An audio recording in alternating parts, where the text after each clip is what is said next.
வணக்கம். இன்றைக்கி நான் உங்களுக்கு முருங்கைக்காய் தக்காளி கிரேவி எப்படி செய்கிறதுன்னு காட்ட போகிறேன். முதல்ல அடுப்பு பற்ற வச்சு எண்ணெயை காய வச்சுக்கோங்க. எண்ணெய் காய்ஞ்சதுக்கப்புறம் கடுகு கடலைப்பருப்பு சேர்த்துக்கோங்க.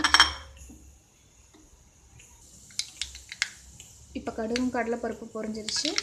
கூட காஞ்ச மிளகாய் கருவேப்பிலை சேர்த்துக்கோங்க.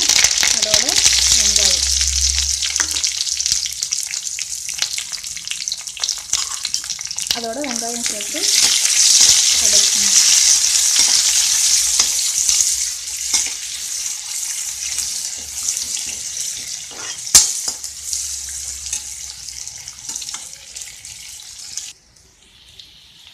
இப்போ வெங்காயம் நல்லா வதங்கிருச்சு. அது கூட முருங்கைக்காயை சேர்த்துக்கணும். முருங்கைக்காயை சேர்த்து நல்லா கிளறி ஒரு 2-3 நிமிஷம் மூடி வச்சுருங்க. 2 நிமிஷத்துக்கு அப்புறம் அதில் தக்காளி சேர்த்துக்குங்க.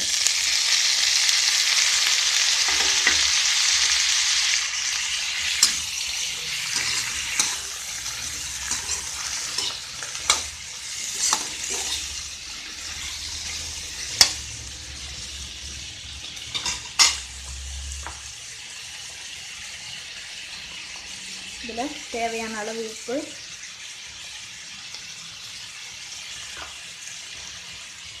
சாம்பார் பொடி,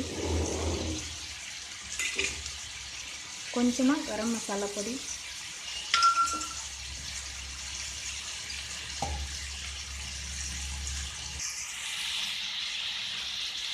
கொஞ்சமாக மஞ்சள் தூள் சேர்த்து நல்லா கலந்து மூடி வச்சுடுங்க. ஒரு 5 நிமிஷம் மூடி வச்சுடுங்க. அடுப்பு சிம்மில் வச்சுடுங்க, இல்லைன்னா கருகிறதுக்கு வாய்ப்பு இருக்குது.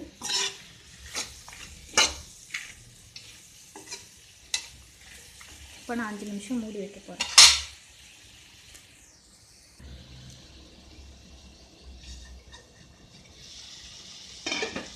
இப்போ பார்த்திங்கன்னா முருங்கைக்காய் பாதியெல்லாம் வெந்திருக்கு. இது கூட கொஞ்சமாக தண்ணி சேர்த்து வேக வைக்கணும். முருங்கைக்காய் வேகிறதுக்கு தேவையான அளவு தண்ணி ஊற்றிக்குங்க.